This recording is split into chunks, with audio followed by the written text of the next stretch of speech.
People say an empty wallet is the death of hope. But for Samuel, a wallet with nothing inside would become the spark that lit a life full of dreams, courage, and giving. Samuel had just turned 16. His clothes were patched, his shoes were worn, and the small leather wallet he carried with him was always empty. He lived in a narrow, dusty alley where the sun barely reached and the nights were long and cold. His mother worked as a cleaner in the local market, and his father had passed away when Samuel was just a boy. Money was scarce, food was often a wish, and dreams were luxuries he could not afford. Every morning, Samuel would walk miles to the marketplace, helping his mother sweep floors and carry crates. He often skipped meals so his younger sister, Lily, could eat.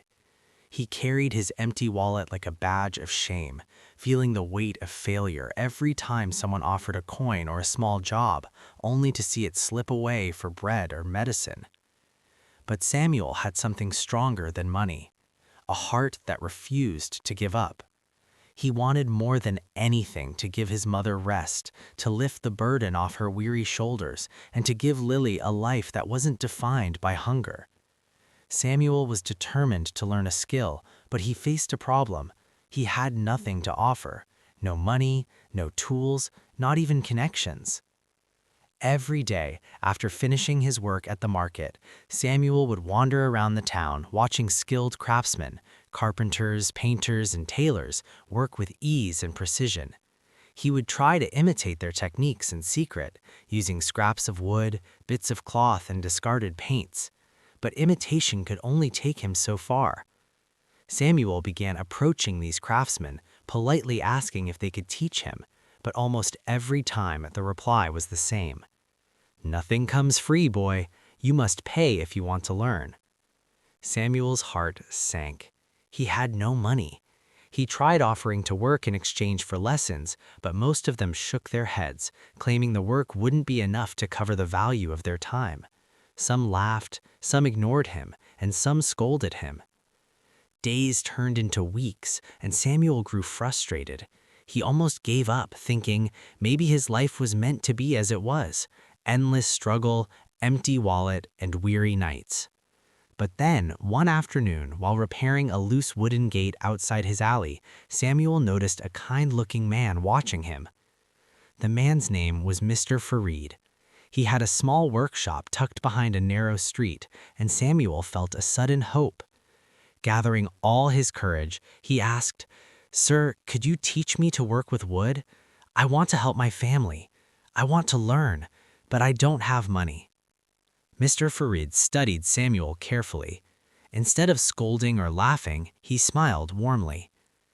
"I see determination in your eyes. That counts for more than money."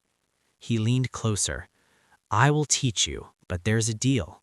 Once you learn, you must promise to teach others who are like you, those who have nothing but dreams. You will help them earn a life as I am helping you earn yours." Samuel's eyes lit up. "I promise, sir." And so began the hardest days of Samuel's life. Each morning before sunrise, he would fetch water, sweep the workshop, and carry heavy wood. Then, under Mr. Fareed's patient guidance, he would learn the precise way to carve, join, and polish wood. At first, his hands bled, his back ached, and the tools seemed heavier than mountains, but Samuel refused to quit. Every evening after returning home, Samuel would practice what he had learned on scraps of wood, small broken furniture, and anything that could be salvaged. Lily would sit nearby, watching him silently, sometimes bringing him water or leftover food. Slowly, the crude, uneven carvings began to take shape. His skill grew, and with it, his confidence. One day, Samuel tried his courage with a local shopkeeper. He offered to repair an old broken chair. The chair looked impossible to fix, but Samuel worked tirelessly, sanding, gluing, and polishing it until it looked almost new. The shopkeeper, amazed, handed Samuel a small bag of coins and said, "You have talent, boy. Never stop working like this." For the first time, Samuel felt the thrill of earning with his own hands. With the coins, he bought better tools, notebooks to track his progress, and a small loaf of bread for his family. He also started sharing small tips with other boys and girls in the alley, just as he had promised Mr. Farid. He taught them to sand wood, repair furniture, and even carve small toys. Slowly, a small community of learners grew around him, all inspired by his dedication. The road was never easy. There were days when clients didn't pay, when Samuel's hands were raw, and when hunger gnawed at him during late-night work. But Samuel learned that hard work was not just about money. It was about patience, persistence, and humility. He worked mornings, evenings, and sometimes deep into the night. Every failure became a lesson, every mistake a step closer to mastery. Years passed. Samuel's skill grew into a reputation. People trusted him. He transformed old furniture, repaired homes, and created beautiful items that people admired. And still, he remembered the empty wallets around him. He never forgot those like him, children and teens who watched the world pass by believing they could never have a chance.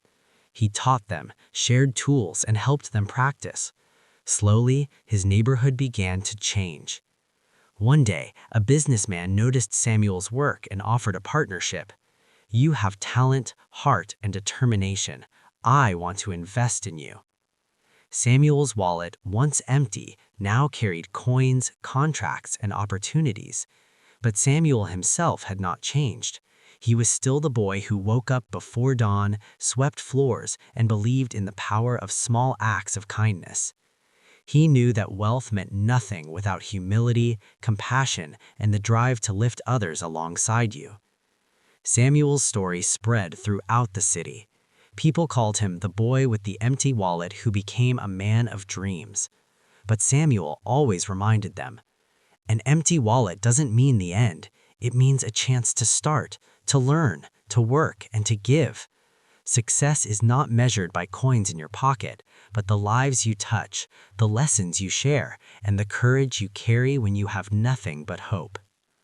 Years later, Samuel opened a school in his old neighborhood. He wanted children who stared at empty wallets and empty plates to know one thing: you may start with nothing, but nothing can stop you if you carry hope in your heart. And every time Samuel walked through the marketplace, he looked at the narrow alley where he had grown up. The walls were the same, the sun barely reached the ground, but Samuel saw the change he had made, not just for himself, but for everyone who dared to dream while their wallets were empty.